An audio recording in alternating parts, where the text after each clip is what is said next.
ang lahat.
Sa ngalan ng Ama at ng Anak at ng Espiritu Santo, Amen. ang pagpapala ng ating Panginoong Hesukristo, ang pag-ibig ng Diyos Ama, at ang pakikipagkaisa ng Espiritu Santo naway sumainyong lahat.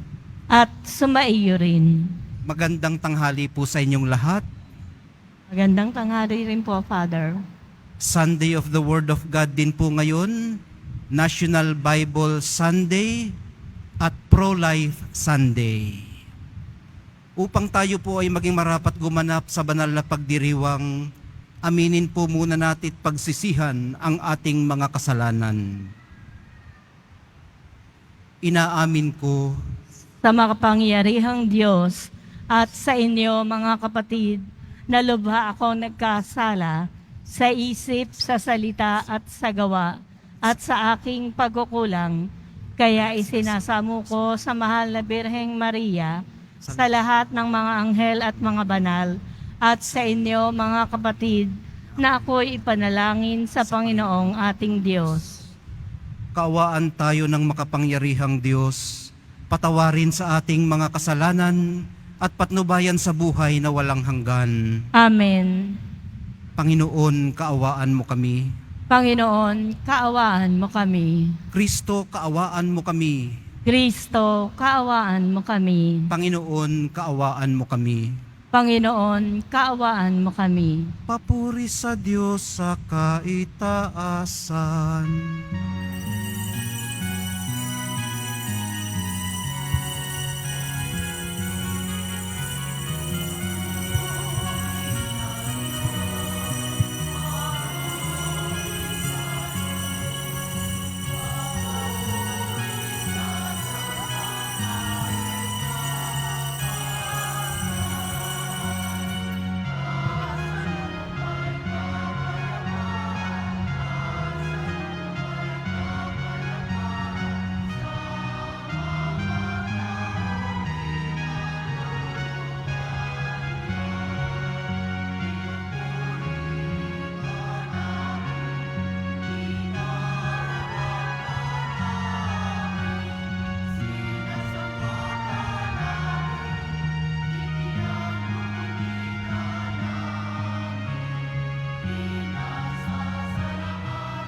Manalangin tayo.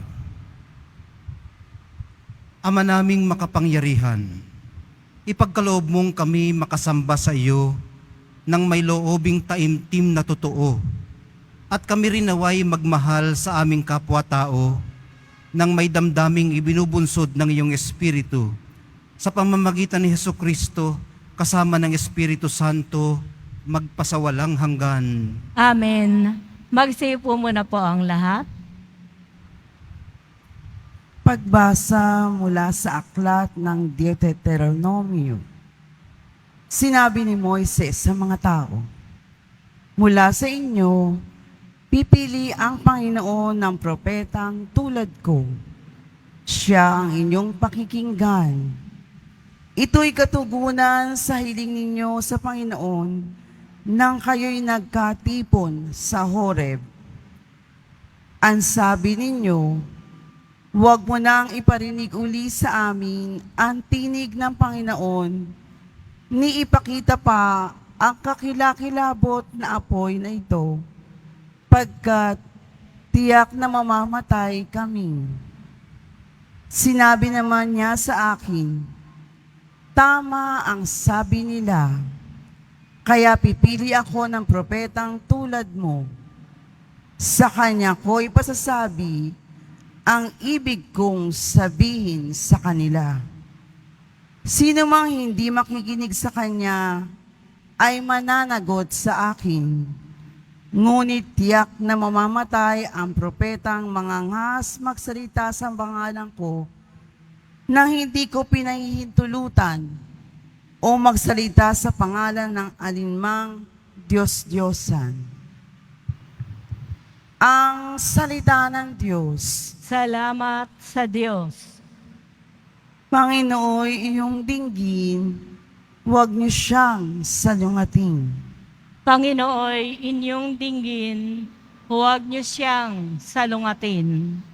Tayo ay lumapit sa ating Panginoon, siya ay awitan. Ating papurihan ang batong kublihan, natit kalakasan. Tayo ay lumapit sa kanyang harapan na may pasalamat. Siya ay purihin ng mga awiting may tulak at galak. Panginooy, inyong dinggin, huwag niyo siyang salungatin. Tayo ay lumapit sa kanya, isumbamba at magbigay galang. Lumuhod sa harap nitong Panginoon, sa ating lumalang. Siya ang ating Diyos, tayo ay kalinga niyang mga hirang. Mga tupa tayo'y inaalagaan. Panginooy, inyong dinggin, huwag niyo siyang salungatin. Ang kanyang salita ay ating pakinggan, iyang inyong puso'y huwag patigasin tulad ng ginawa ng inyong magulang. Nang nasa Mirebe sa ilang ng masa, ako ay tinuksot, doon ay sinubok ng iyong magulang. Bagamat nakita ang aking ginawa, silang nakinabang. Panginooy, inyong dinggin, huwag niyo siyang salungatin.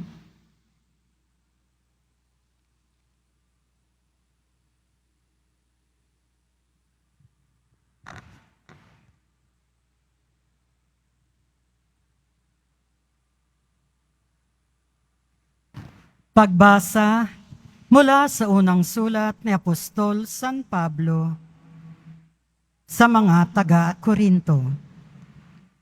Mga kapatid, ibig ko kayong malayo sa mga alalahanin sa buhay.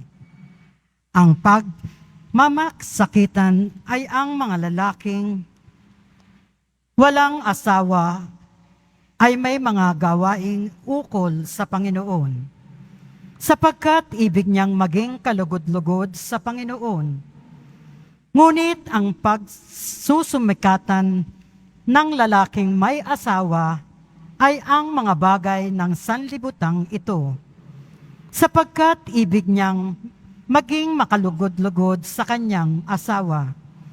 Dahil dito'y hati ang kanyang pagmamalasakit Gayon din naman, ang pinagsisikapan ng dalaga o babaeng walang asawa ay ang mga bagay na ukol sa Panginoon, sapagkat ibig niyang maitalaga ng lubusan ang sarili sa paglilingkod sa Panginoon.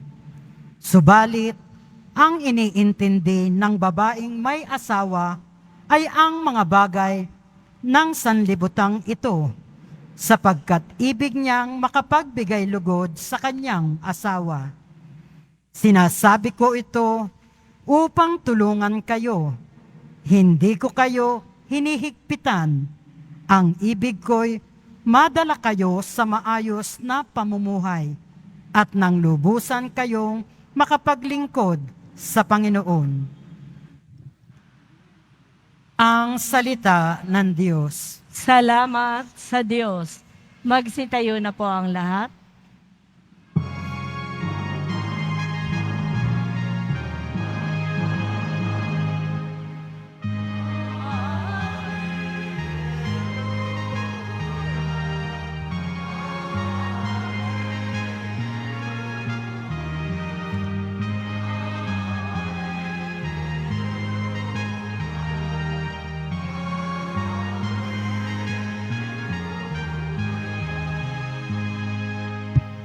Bayang nasa kadiliman, sa lilim ng kamatayan, ngayon'y naliliwanagan.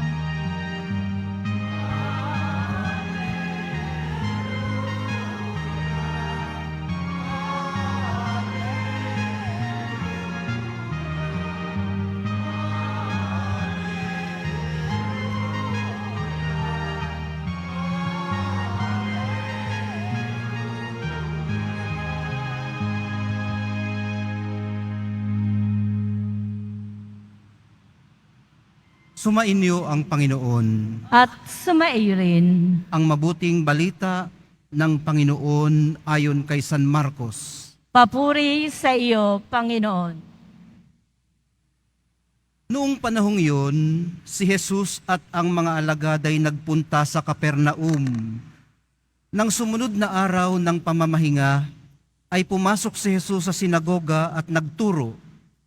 Namangha ang mga tao sapagkat nagturo siya sa kanila na parang isang may kapangyarihan at hindi tulad ng mga eskriba. Bigla namang pumasok sa sinagoga ang isang lalaking inaalihan ng masamang espiritu at sumigaw, "Ano ang pakialam mo sa amin, Jesus, na taga Nazaret? Naparito ka ba upang puksain kami? Kilala kita. Ikaw ang banal na mula sa Diyos." Ngunit iniutos ni Jesus sa masamang espiritu, "Tumahimik ka, lumabas ka sa kanya." Pinapangisay ng masamang espiritu ang tao at sumisigaw na lumabas. Nang gilalas ang lahat, kaya't sila'y nagtanungan, "Ano ito, bagong aral?" Nauutusan niya pati ang masasamang espiritu at sinusunod naman siya. At mabilis na kumalat sa buong Galilea ang balita tungkol kay Jesus. Ang mabuting balita ng ating kaligtasan. Pinupuri ka namin, Panginoong Heso Kristo. Magsiupo muna po ang lahat. Normal day sa buhay ni Jesus, araw ng Sabat, nagtuturo sa sinagoga. Biglang may pumasok at sumigaw. Inaalihan daw ng masamang espiritu. Abala sa kanilang pananambahan, istorbo, agaw atensyon. Ang sigaw niya, "Ano ang pakialam mo sa amin, Jesus na taga Nazaret? Naparito ka ba upang puksain kami? Kilala kita. Ikaw ang banal na mula sa Diyos." Isisingit ko lang Napansin niyo po ba? ang pronoun na ginamit, plural. Amin. Ano ang pakialam mo sa amin? Kami. Naparito ka ba para puksain kami? So ang nagsasalita po rito ay yung mga sumapi. Alam kasi nilang mabigat ang kalaban. Kaya nag-ayo-ayo sila. Kuyog. Alam nilang ang haharapin nila ay si Jesus na taga Nazareth, walang iba kundi ang banal na mula sa Diyos. Sabi natin kanina, naabala sila. Pinasok sila at sumigaw pa. Pero hinarap sila ni Jesus. Naalala niyo po sa mga pagbasa natin noong Lunes, mga eskriba ang nang-abala sa kanila. Nagsabi na kaya raw nakakapagpalaya si Jesus ng mga demonyo ay dahil binigyan siya ng kapangyarihan ng prinsipe ng mga demonyo. Hindi sila hinarap ni Jesus. Sa halip, ang karamihang tao ang kinausap niya. Alam niyo po ang kaibahan nila? Ng mga masasamang espiritong sumanib sa lalaking iyon at ng mga eskriba. Ang kaibahan po nila, nagsinungaling po ang mga eskriba at ang mga masasamang espiritu ay nagsabi ng totoo. Di po ba? Hindi lang sila nagsinungaling, nilait pa nila ang Espiritu Santo. Kaya ang kasalanan nila ay hindi mapapawi. Samantalang ang sinabi ng mga masasamang espiritu ay pawang katotohanan.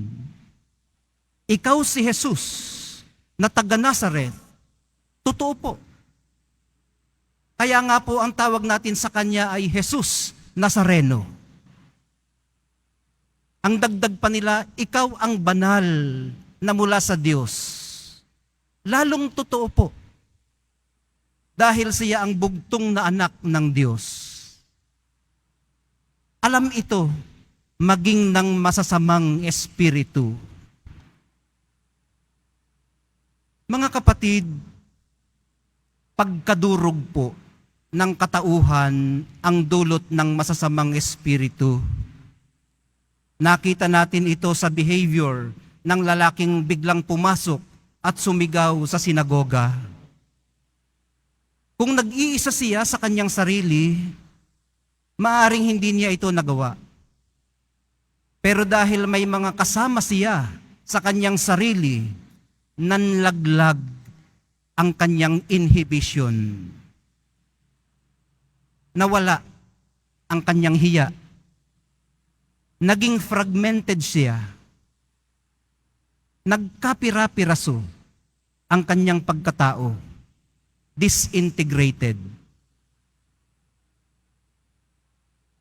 Ang ipinagkaloob po sa kanya ng mahal na pong Jesus Nazareno, nang may kapangyarihan, ay hindi lamang kalayaan mula sa masasamang espiritong sumakay sa kanya, kundi ang pagkakataong muling buuin ang kanyang pagkatao.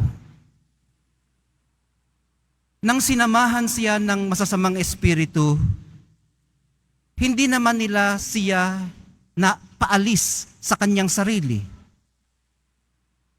Naroon pa rin siya. Siya pa rin iyon. Meron nga lamang mga nang o-oppress sa kanya, may nang aalipin. At noong pumunta siya sa sinagoga, marahil ay inubos niya ang natitira pa niyang lakas, ang nalalabi pa niyang katinuan, para kaladkarin ang masasamang espiritong sumakay sa kaniya papunta sa sinagoga para makalapit at makita si Jesus, makaabala man, makaistorbo man, hindi niya pinayagang tuluyan siyang alipinin ng mga ito, marami man sila. May matututunan po tayo sa Kanya, minamahal kong mga kapatid. May isa ka man dyan, o marami, nakayanan mong makaparito, napagsumakitan mong hanapin si Jesus, napagsumakitan mong makapaglingkod sa Kanya, may asawa ka man o wala, hinirang ka man o hindi, pinili ka man o pinagpilian, sa patuloy mong pagsusumikap na tuluyang makita si Jesus, nakikita rin niya ang iyong pagsusumikap. Kilalanin lamang natin kung sino talaga siya. Si Jesus na taga Nazareth, banal na mula sa Diyos. Idalangin natin sa Kanya ang lubos na kalayaan. Hilingin natin ang ganap na pagkabuo.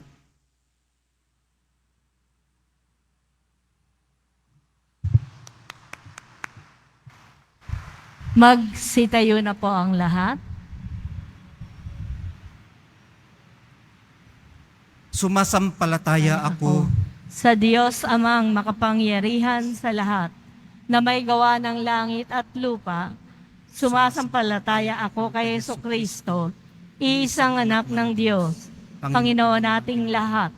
Nagkatawang tao siya, lalang ng Espiritu Santo, ipinanganak ni Santa Mariang Birhen, pinagpakasakit ni Poncio Pilato, ipinako sa krus, namatay, inilibing, nanaog sa kinaroroonan ng mga yumao, nang may ikatlong araw na buhay na maguli, umakyat sa langit, naluluklok sa kanan ng Diyos amang makapangyarihan sa lahat. Doon magmumulang paririto at hukom sa nangabubuhay at nangamatay na tao. Sumasampalataya naman ako sa Diyos Espiritu Santo, sa banal na simbahang Katolika, sa kasamahan ng mga banal, sa kapatawaran ng mga kasalanan, sa pagkabuhay na muli ng nangamatay na tao, at sa buhay na walang hanggan. Amen. Amen. Minamahal kong mga kapatid, dumalangin tayo sa Diyos Ama, nabigyan tayo ng panibagong buhay kay Kristo, ang salitang nagkatawang tao na siyang dumating upang magpagaling, magpatawad, at ialay ang kanyang buhay para sa lahat. Taimtim tayong manalangin. Panginoon, buhay na salita, dinggin mo ang aming panalangin. Panginoong buhay na salita, dinggin mo ang aming panalangin. Patuloy nawang manguna ang Santo Papa, mga obispo, mga pari, mga diakono at mga relihiyoso sa pagpapalaganap ng salita ng Diyos sa pamamagitan ng taimtim na pagbabasa at pagsasabuhay nito. Manalangin tayo. Panginoong buhay na salita, dinggin mo ang aming panalangin. Makinig nawa ang mga namumuno sa pamahalaan at sandatahang lakas sa salita ng Diyos at itaguyod ito sa kanilang pagtatanggol sa buhay ng bawat mamamayan, lalo na ang mga walang tinig at inaapi. Manalangin tayo.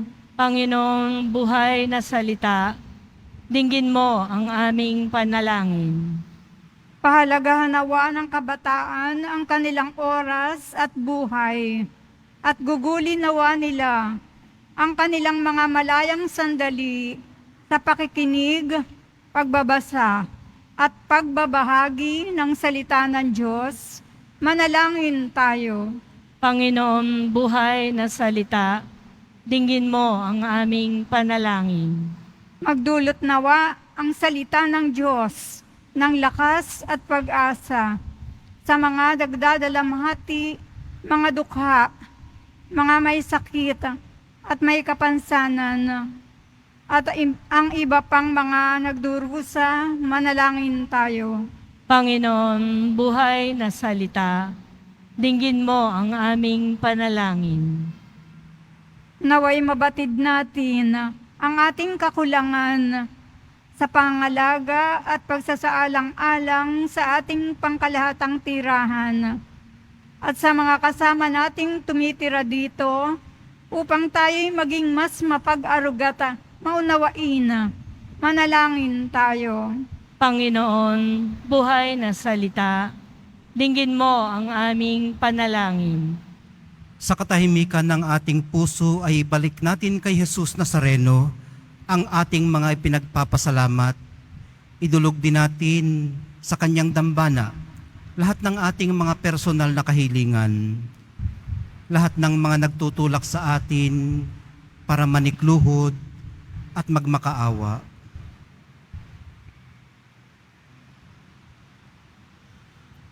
Manalangin tayo. Panginoon, buhay na salita, dinggin mo ang aming panalangin. Mapagmahal na Ama, dinggin mo ang iyong bayan. Bigyan mo kami ng lakas at tapang na tanggapin ng iyong paanyayang ipahayag ang paghahari mo sa pamamagitan ng aming salita at mga gawa alang-alang kay Kristong aming Panginoon. Amen. Magsiupo muna po tayong lahat.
Magsitayo na po ang lahat.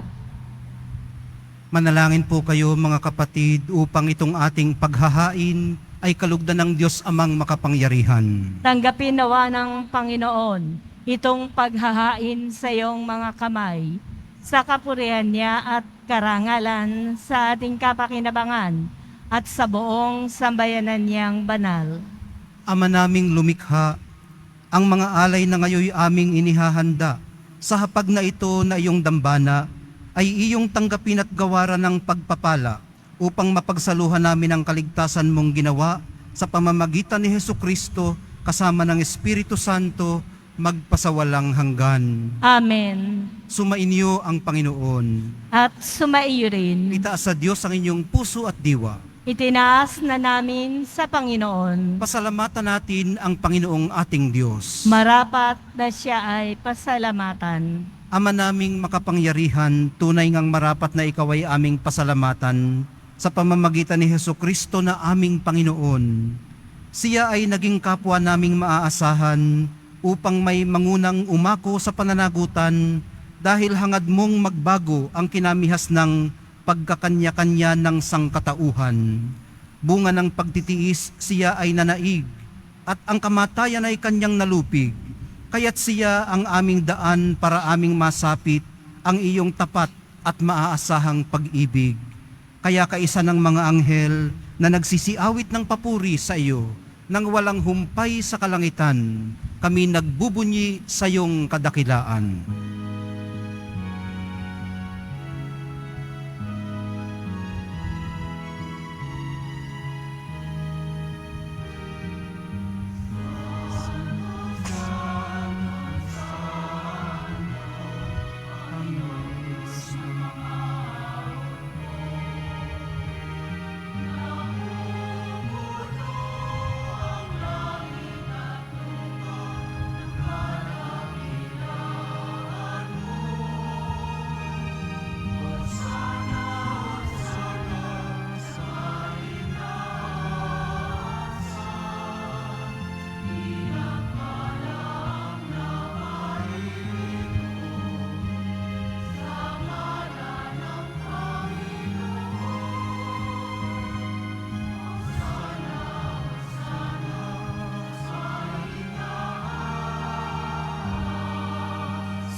Magsilod po ang lahat. Ama naming banal, ikaw ang bukal ng tanang kabanalan, kaya't sa pamamagitan ng iyong Espiritu, gawin mong banal ang mga kaloob na ito, upang para sa amin maging katawan at dugo ng aming Panginoong Hesukristo. Bago niya pinagtiis ang kusang loob na maging handog, hinawakan niya ang tinapay, pinasalamatan kaniya, pinaghati-hati niya iyon, iniabot sa kanyang mga alagad at sinabi, tanggapin ninyong lahat ito at kanin. Ito ang aking katawan na ihahandog para sa inyo.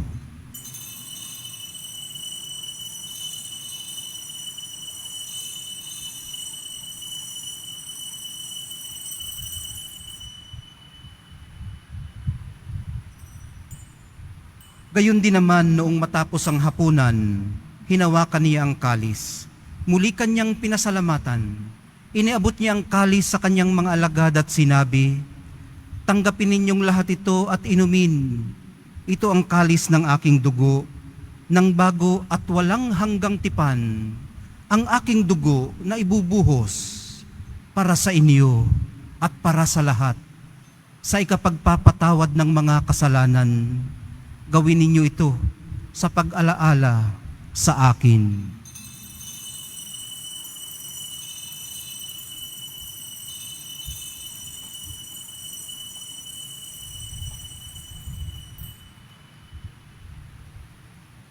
Magsitayo na po ang lahat. Ipagbunyi natin ang misteryo ng pananampalataya. Si Kristo'y namatay, si Kristo'y nabuhay, si Kristo'y babalik sa wakas ng panahon. Ama, ginagawa namin ngayon ang pag-alala sa pagkamatay at muling pagkabuhay ng iyong anak. Kaya't iniaalay namin sa iyo ang tinapay na nagbibigay buhay at ang kalis na nagkakaloob ng kaligtasan. Kami nagpapasalamat dahil kami iyong minarapat na tumayo sa harap mo para maglingkod sa iyo.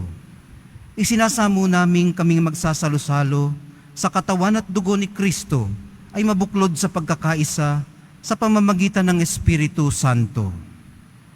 Ama, lingapin mo ang iyong simbahang laganap sa buong daigdig. Puspusin mo kami sa pag-ibig, kaysa ni Francisco na aming Santo Papa at ni Jose na aming Arsobispo, ng lahat ng mga obispo't kaparian at ng iyong piniling sambayanan. Alalahanin mo rin ang mga kapatid naming nahimlay, nang may pag-asang sila'y muling mabubuhay, gayon din ang lahat ng mga pumanaw. Kaawaan mo sila at patuloyin sa iyong kaliwanagan. Kaawaan mo at pagindapatin kaming lahat na makasalo sa iyong buhay na walang wakas. Kaisa ng mahal na Birheng Maria na ina ng Diyos, ng kabiyak ng puso niyang si San Jose, kaisa ng mga apostol ni San Juan Bautista at ng lahat ng mga banal na namuhay dito sa daigdig ng kalugod-lugod sa iyo. Maipagdiwang nawa namin ang pagpupuri sa ikararangal mo sa pamamagitan ng iyong anak na aming Panginoong Hesukristo. Sa pamamagitan ni Kristo, kasama niya at sa Kanya, ang lahat ng parangal at papuri ay sa iyo, Diyos Amang makapangyarihan, kasama ng Espiritu Santo, magpasawalang hanggan.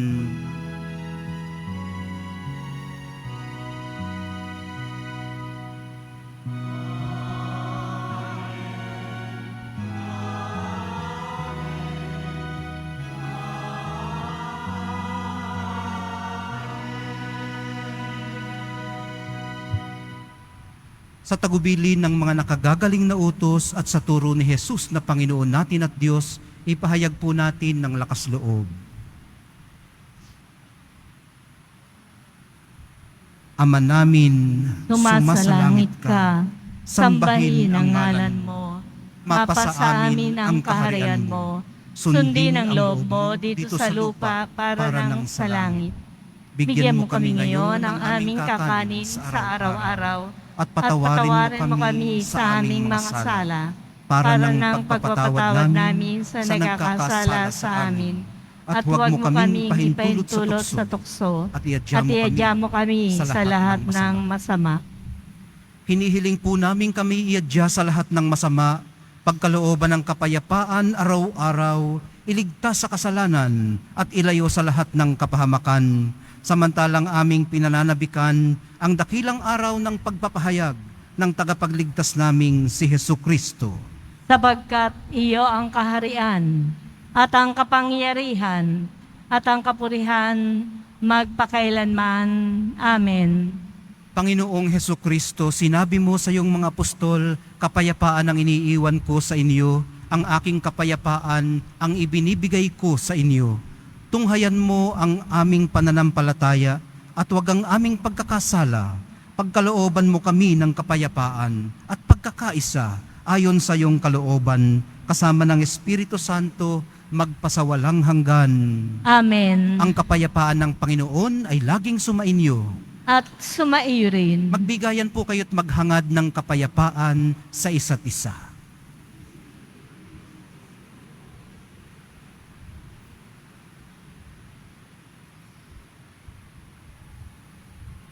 Kordero ng Diyos na nag-aalis ng mga kasalanan ng sanlibutan, maawa ka sa amin. Kordero ng Diyos na nag-aalis ng mga kasalanan ng sanlibutan, maawa ka sa amin. Kordero ng Diyos na nag-aalis ng mga kasalanan ng sanlibutan, ipagkaloob mo sa amin ang kapayapaan. Magsiluhod po ang lahat. Minamahal kong mga kapatid, nasa presensya po tayo ng Kordero ng Diyos. Ang Korderong nag-aalis ng kasalanan ng sanlibutan, kay papalad nating inaanyayahan sa kanyang banal na piging. Panginoon, hindi ako karapat-dapat karapat-dapat na magpatuloy sa iyo. Ngunit sa isang salita mo lamang ay gagaling na ako.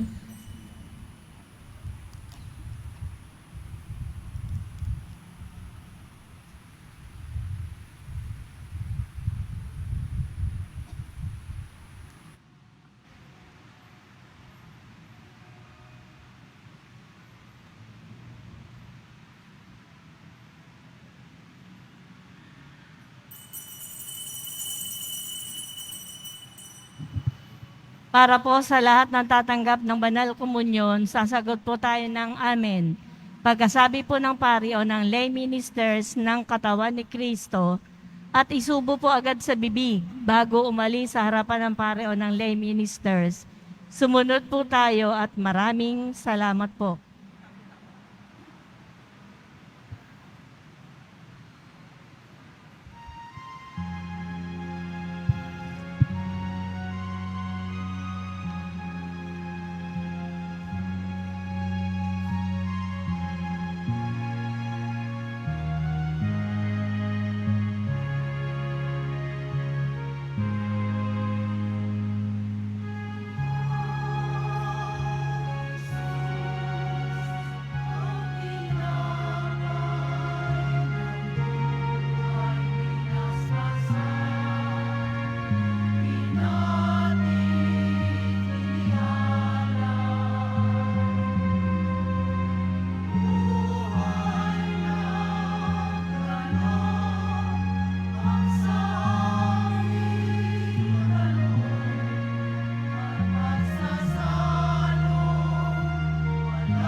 Announcement.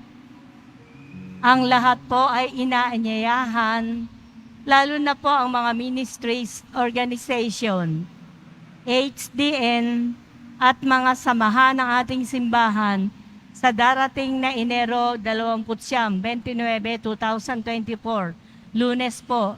Bukas na po ito, sa ganap na ikadalawa ng hapon, para po sa pagdiriwang ng banal na misa at maringal na pagpapahayag ng Menor Basilica ni Jesus Nazareno bilang Menor Basilica at Pambansang Dambana ni Jesus Nazareno. At ang ating pong punong tagapagdiwang sa araw na iyon ay ang kanyang kabunyian, Jose Puerte Cardinal Advincula, Arsobispo po ng Maynila. Sa lahat po ng may mga lumang palaspas na ginamit noong linggo ng palaspas, maaari nyo na pong dalhin sa simbahan ng mga ito. Ito po ay susunugin sa darating na February 13, 2024, araw po ng Martes, bago ang Miyerkules ng Abo sa February 14, 2024. Inihahandog po ng simbahan ng Quiapo ang Nazareno Medallion. Ito po ay nagkakahalaga ng 20 pesos. Ito po ay mabibili lamang sa ating Paris Finance Office. Ang malilikom po na pondo ay gagamitin sa pagsasaayos ng ating Adoration Chapel at Baptistry. Mga paalala po sa mga nagsisimba. Pagkatapos po ng misa, wiwisikan po ang lahat ng banal na tubig. Pinakikiusapan lamang po ang lahat na manatili lamang muna po sa inyong mga lugar. At tanging sa Quezon Boulevard o sa Plaza San Juan lamang po ang labasan ng lahat. Sumunod po tayo at maraming salamat po sa inyong pagdalaw at pagsisimba sa Basilica Menor at Pambansang Dambana ni Jesus Nazareno. Magsitayo na po ang lahat. Manalangin tayo. Ama naming mapagmahal, kaming nagsipakinabang sa piging ng aming kinamtang kaligtasan, ay humihiling na iyong bigyang kaunlaran sa pananampalatayang wagas kailanman, sa tulong ng panubos na ngayoy iyong ibigay sa pamamagitan ni Hesukristo kasama ng Espiritu Santo magpasawalang hanggan. Amen. Sumainyo ang Panginoon. At sumaiyo rin. Mahal na poong Jesus Nazareno, inihayag mo sa pamamagitan ng krus ang walang maliw na pag-ibig ng Diyos sa sangkatauhan. Pakinggan mo ang kahilingan ng iyong angkan na nagsusumamo sa iyo. Makamtanawa nila ang inyong katugunan at tanggapin ang kasagutan na may utang na loob na tinatanaw. Basbasan din po ninyo at pagpalain ang kanilang mga pinasasalamatan, idinadalangin at mga pinagsusumikapan sa araw-araw, pati na ang daladala nilang mga imahin at dasalan. Sa pamamagitan ng bendisyon na ito, naway maalala nila ang mga pangako nila noon sa binyag na ikaw ang kanilang iibigin at paglilingkuran bilang Panginoon magpasawalang hanggan. Amen. At pagpalain kayong lahat at ang inyong pamilya at mga komunidad ng makapangyari at mapagmahal na Diyos, Ama, Anak, at Espiritu Santo. Amen. Naihandog na po natin ang banal na misa, humayo kayong taglay ang kapayapaan ng poong Jesus Nazareno. Salamat sa Diyos.